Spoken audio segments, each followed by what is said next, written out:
અને જ્યાં ડિમોલેશન થાય છે, જંગલેશ્વરમાં એમ કહે છે કે 40-50 વર્ષ થયા અમે રહીએ છીએ. 40-50 વર્ષ એટલે તમે વિચાર કરી લેજો, બરાબર. 70-80 ના વર્ષમાં તો એટલા વર્ષો ત્યાં સરકારને એ મકાન નહોતા નડતા, હવે કેમ નડે છે આ પેલું જોવાનું. હવે જે મૂળ મુદ્દાની તમને વાત કરું, હર્ષભાઈ સંઘવીએ એવું નિવેદન આપ્યું કે રાજકોટના જંગલેશ્વર વિસ્તાર અસામાજિક તત્વો અને ગુનેગારોનો અડ્ડો બની ગયો હતો. આ વિસ્તાર છે ને, જંગલેશ્વર વિસ્તાર અસામાજિક તત્વો અને ગુનેગારોનો અડ્ડો હતો. હવે આ વિસ્તારમાં રહેવાવાળો વર્ગ સૌથી વધારે ઓબીસી સમાજનો છે, એસસી એસટી અને માઇનોરિટી સમાજનો છે. હવે મને બળતરા હુકામે થઈને નિવેદનથી તમને કહું, આ વિસ્તારમાં 400 મકાન કોળી સમાજના છે, 200થી વધુ મકાન આહિર સમાજના છે, 150થી વધારે મકાન માલધારી સમાજના છે, બીજા અલગ અલગ છૂટા છવાયા બધા લોકોના મકાનો છે. એટલે હર્ષભાઈ સંઘવી જે નિવેદન આપે છે કે રાજકોટના જંગલેશ્વર વિસ્તાર અસામાજિક તત્વો અને ગુનેગારોનો અડ્ડો બની ગયો છે ને આવો વિસ્તાર છે, એનો મતલબ એ કે ઓબી સમાજમાંથી આવતો જે સમુદાય ત્યાં વસવાટ કરે છે એ બધા ગુનેગારો છે, એ બધા અસામાજિક તત્વો છે. જંગલેશ્વર વિસ્તારમાં રહેનારા વિસ્તાર બરાબર, ત્યાંના લોકો અસામાજિક તત્વો અને ગુનેગારો છે. આવું હર્ષભાઈ સંઘવીનું નિવેદન છે. આ સાંભળી લેજો, એટલે એની માનસિકતા કયા લેવલની છે ને એ તમને ખ્યાલ આવશે. અસામાજિક તત્વો હોય, ગુનેગાર હોય, બરાબર, તો એના માટે ન્યાયપાલિકા છે, પોલીસ પ્રશાસન છે, એ ન્યાયપાલિકા સાબિત કરશે ગુનેગારો છે કે હું છે. એ તમારા વહીવટ ઠોકવાના નથી. આ હર્ષભાઈ સંઘવીનું નિવેદન છે. ફરી પાછું બોલું, રાજકોટ જંગલેશ્વર વિસ્તાર જે છે અસામાજિક તત્વો અને ગુનેગારોના અડ્ડાઓ છે, એ વિસ્તાર છે. આવું નિવેદન બફાટ મસ્ત મજાનું કર્યું છે એને.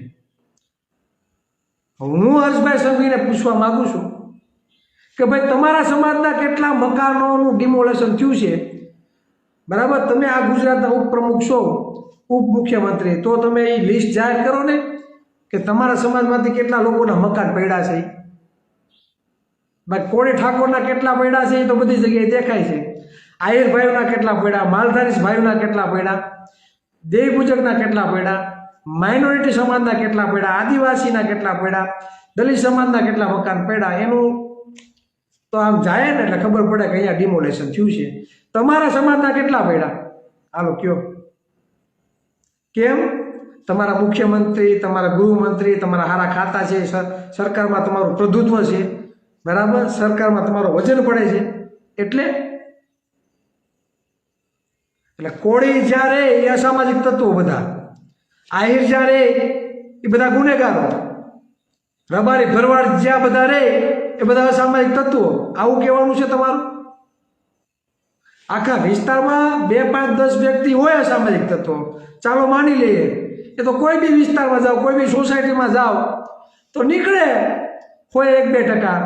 એનો મતલબ એવો છે કે આખો વિસ્તાર એવો છે? કાં તમે ચોખવટ કરો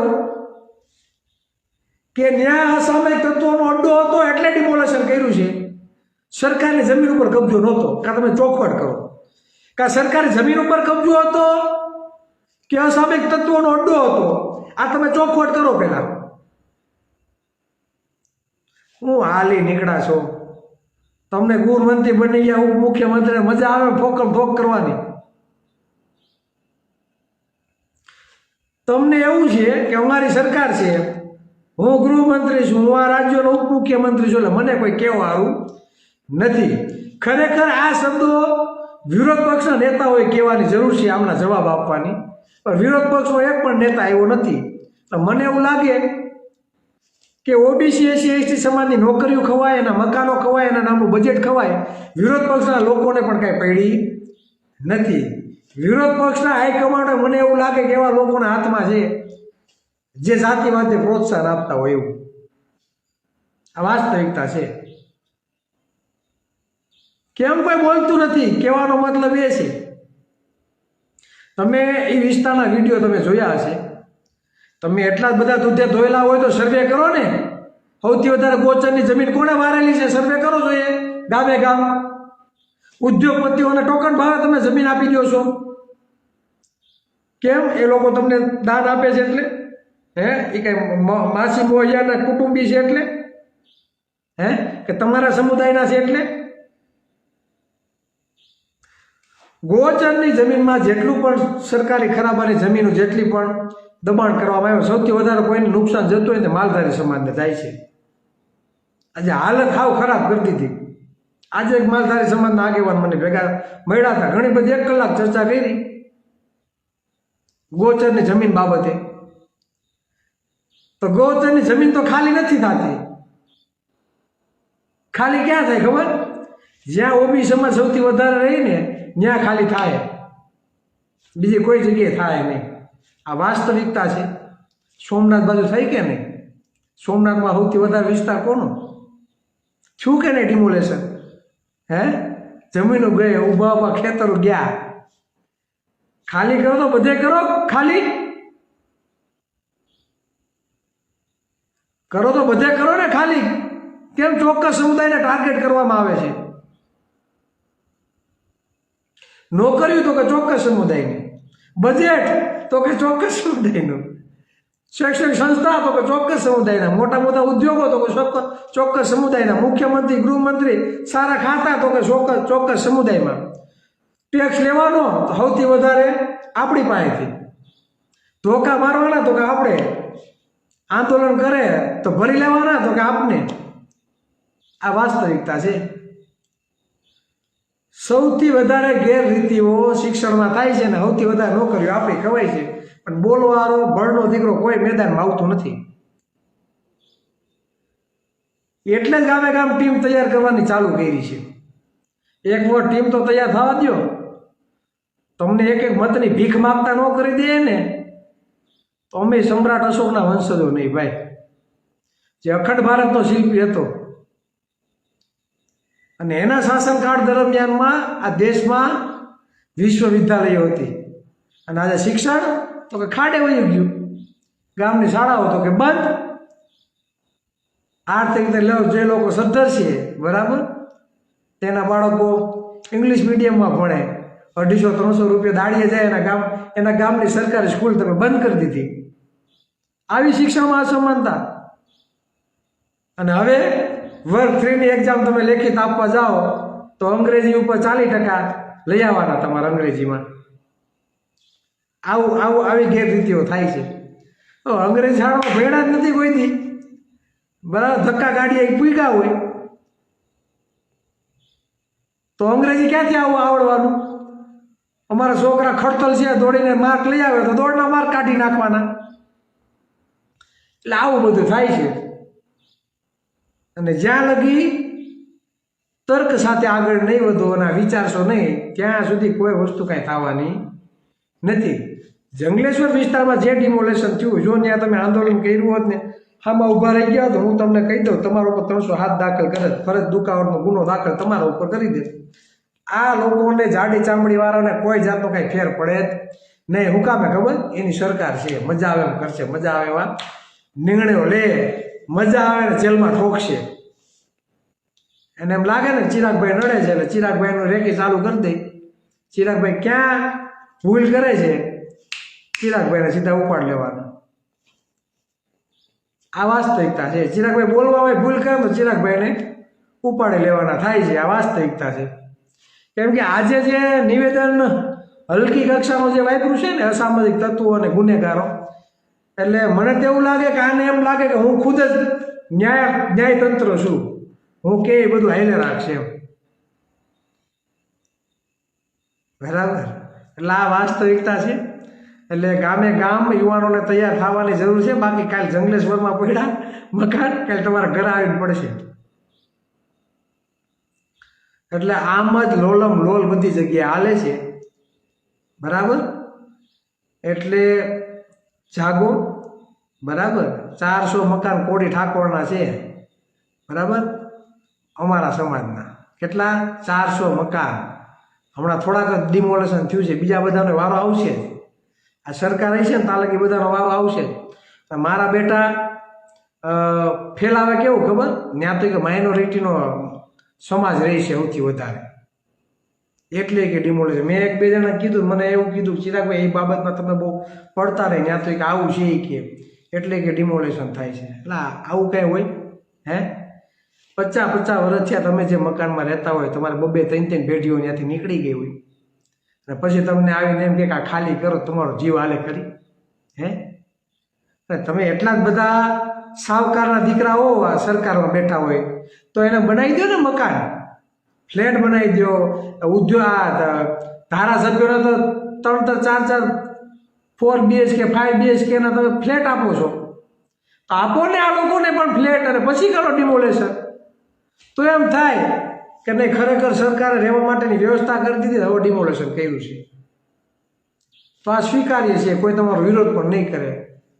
પણ નહીં, તમને પછાત રાખવાનું મોટામાં મોટું આ કાવતરું છે. એક ભાઈનો મેં વિડીયો જોયો તો એણે એવું કીધું 25% લોકો જંગલેશ્વરમાં એવા હશે કે પોતાનું મકાન લઈ શકતા હશે, બાકી 75% લોકો એવા છે કે મકાન લઈ એવી પોઝિશન જ નથી. એટલે એનો હવે અમુક આવકનો ભાગ છે ને ભાડા ભરવા વહી જાય. એટલે 20-25 વર્ષ લગી પછાત રહેવાના છે. એમાં કોઈ જાતનો ફેરફાર કે પરિવર્તન આવવાનો નથી. ઘણા વિડીયા તમે એમ જોયું, બેનો બોલે છે કે મુસલમાને તો મકાન નથી દેતા, મુસલમાને તો ભાડે મકાન નથી દેતા. કેવા તો કોળી તો કે મકાન નથી દેતા, કેવા તો કે આહિર તો કે મકાન નથી દેતા, કેવા તો કે માલધારી તો કે અમને ભાડે મકાન આપતા નથી. આનું શું કરવું? આઝાદીના 75 વર્ષ પછી પણ આજે પણ જાતિવાદનો આપણે ભોગ બનીએ છીએ. આ કઠણાઈ કેવા કોને જ આવી હે? આ કઠણાઈ કેવા કોને જ આવી?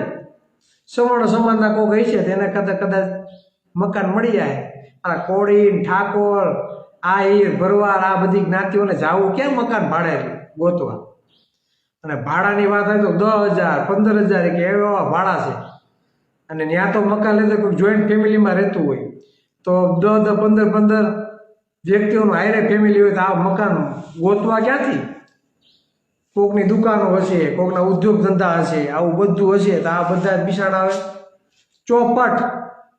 એટલે એ પાછા 15-20 વર્ષ પાછા પાછળ ધકેલાઈ જાય. એટલે હર્ષભાઈ સંઘવીનું નિવેદન પાછું હું બોલી જાઉં કે રાજકોટના જંગલેશ્વર વિસ્તાર અસામાજિક તત્વો અને ગુનેગારોનો અડ્ડો. લ્યો બોલો હે? હું કામ? એટલા માટે કીધું કે ત્યાં OBC, SC, ST સમુદાય અને માઇનોરિટી સમુદાયના લોકો રહે છે. અને ઓલા સલેમને ગુનેગાર બતાવે છે, આ એના જેવું છે. અને એની આરે કાસળ આપણું કાઢવામાં આવે છે, સમજાય? ઓલા તો એટલું બધું નુકસાન નથી પહોંચાડતા, પણ એની વાહે આપણા બધાનું બરાબર, આપણા બધાને વૃદ્ધિ અટકાવવાનું કામ આ લોકો કરી રહ્યા છે. હવે નિવેદન એવું આપે છે બરાબર, નક્કી નથી થતું કે સરકારી ખરાબાની ખરેખર જગ્યા હતી એટલે ડિમોલેશન થયું કે અસામાજિક તત્વો ગુનેગારોનો અડ્ડો બની ગયું હતું બરાબર, એટલે ડિમોલેશન કરવામાં આવ્યું.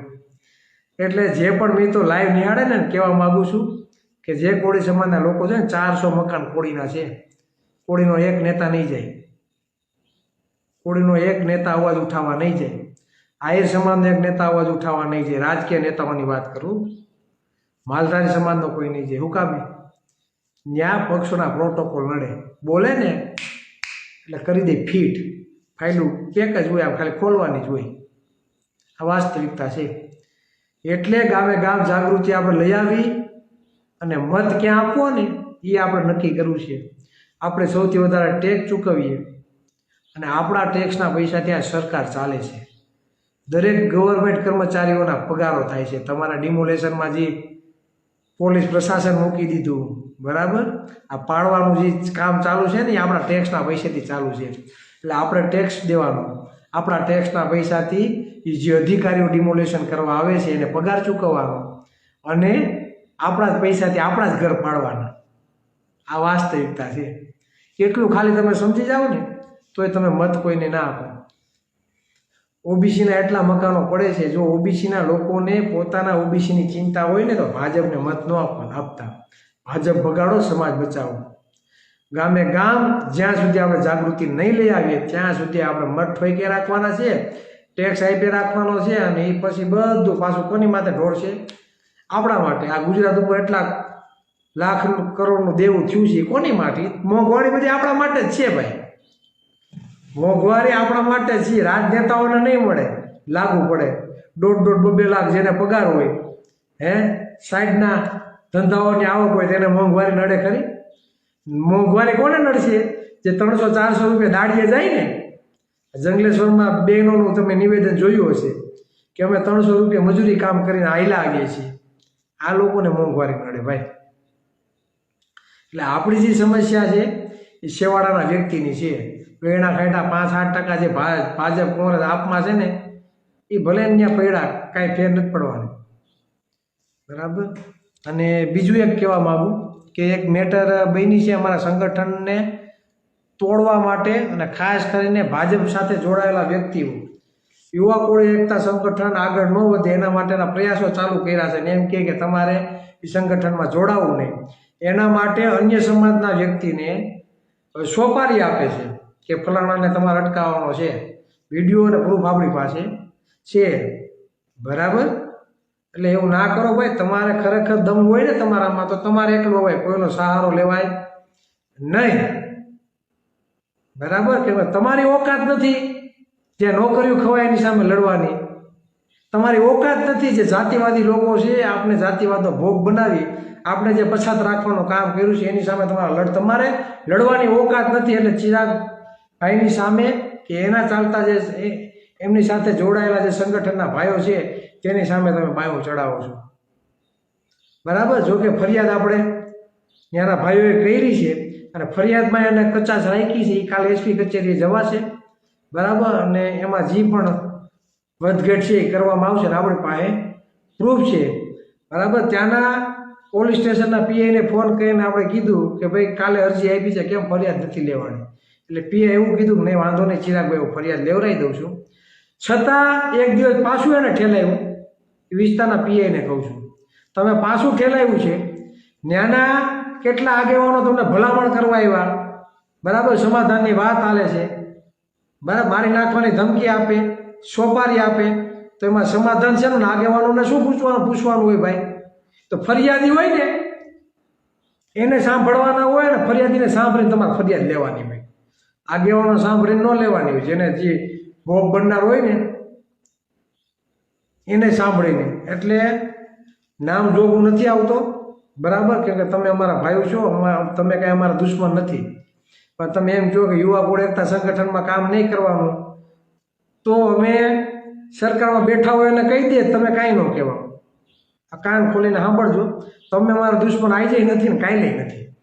અને અમે અંદર વિવાદ કે દુશ્મની કરવા માગતા પણ નથી. પણ અમારું સંગઠન જ્યાં આગળ વધે ત્યાં નડવા ન આવતા. બાકી અમારે ગરીઓ જારી કાંઈ છે નહીં, અમે કોઈ રાજકીય પક્ષમાં છીએ નહીં. બાકી તમે જ્યાં બનીને બેઠા છો ને, બરાબર, ત્યાં ચોકડી લગાડી દેવું, બરાબર. આ એ કાન ખોલીને સાંભળી લેજો, બરાબર. એટલે તમે અમારા દુશ્મન આવી જાય નથી ને કાંઈ લઈ નથી, બરાબર. અને દરેક વ્યક્તિ પોતાની રીતે સ્વતંત્ર હોય, બરાબર. જ્યાં જેને કામ કરવું હોય. અમે અમારા સંગઠનને એક પણ કાર્યકર્તાને એવું નથી કીધું કે ફલાણા સંગઠનમાં તમે કામ ન કરતા. એની ઈચ્છા હોય તો કામ કરવા જાય, બરાબર. આપણે કોઈ ઉપર કઈ ઠોકી બેસાડતા નથી. અને અમે તો સ્પષ્ટ શબ્દમાં, બરાબર, કે તર્ક સાથે આગળ વધો. ચિરાગભાઈ કે એટલું માન નથી લેવાનું. તમને મજા આવે, તમને એમ લાગે કે આ સમાજની સમસ્યા છે તો જ આ કામ કરવાનું. બાકી કોઈને બાંધી રાખેલા ને કોઈને કોણીએ ગોળ ચોપડતા નથી.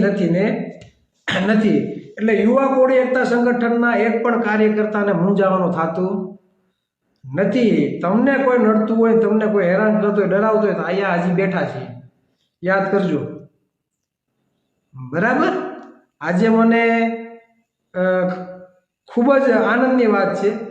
સાયલા, લીંબડી, ચૂડા, બરાબર, આ તાલુકાના જે મિત્રો હજી આજે જ આ 1-2-5 દિવસમાં જોડાણા છે, એ મિત્રોએ આજે આપણા સમાજના એક પરિવારને તકલીફ છે, બરાબર, અત્યારે જ ફોન આવ્યો, એ તાત્કાલિક બધા 150-150 કિલોમીટર દૂર જઈને એ પરિવારને પડખે ગયા છે હાલમાં, બરાબર. એટલે મને આનંદ છે કે સંગઠનમાં જોડાણા તરત પોતે સમાજની આંખની ઓળખાણ ન હોય, ફોન આવે એટલે કામગીરીમાં લોકો લાગી ગયા છે. એટલે બહુ આનંદની વાત છે, બરાબર. એટલે આ તો ભોગ દેવાનો, સમય દેવાનો, બરાબર, અને સમાજ માટે કંઈક વાસ્તવિક જાગૃતિ માટે કંઈક કરી છૂટવાની ભાવના હોય ને, સામેથી આ જોડાય છે. શું સામેથી અહીંયા જોડાય છે? અહીંયા તો કુરબાની આપવી પડે ભાઈ, બરાબર. માલપુઆ અહીંયા તાત્કાલિક ન મળે, બરાબર. અહીંયા તો સમાજમાં પરિવર્તન લઈ આવવાનું છે, ભલે લાંબા ગાળે થાય પણ પરિવર્તન લઈ આવવાનું છે. અહીંયા કંઈ માલપુઆ છે નહીં, બરાબર.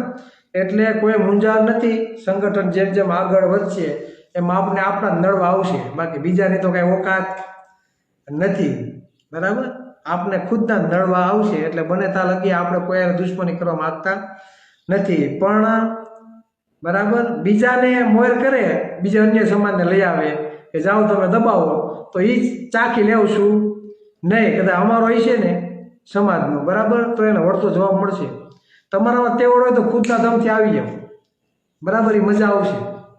બાકી બીજાને મોર કરી અને કોળીના દીકરાનો દબાવવાની કોશિશ કરશે એટલે આજે સહન નહીં થાય અને કાલે પણ સહન નહીં થાય. એટલે એ માપમાં રહેવું, બરાબર.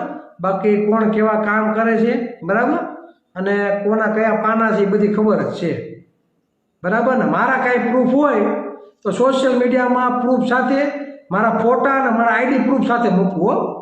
એમને ફાંકા ફોજદારી ન કરવી. મારા પ્રોફાઇલમાં જઈને મારો ફોટો લેવાનો અને મૂકો લખવાનું ચિરાગ ઝાલા એટલી જગ્યાએ તોડપાણી કરી છે પ્રૂફ સાથે, બરાબર. એ શૂટ મૂકી દેવાનું અને થૂકેલું ચાટવાની પાછી તેવડ હોય તો આ વટથી કહે છે. એટલે યુવા કોળી એકતા સંગઠનના એક પણ કાર્યકર્તાને જે નવા જોડાય છે, બરાબર, એને કોઈ દબાવવાની કોશિશ ના કરતા. બાકી છે ને, હું 2-3 વર્ષ પહેલાં જે હતો ને પાછું ન આવું, રિટર્ન થવું પડે, બરાબર. કેમ કે આપણે ઘણું બધું ઓછું કરી દીધું છે.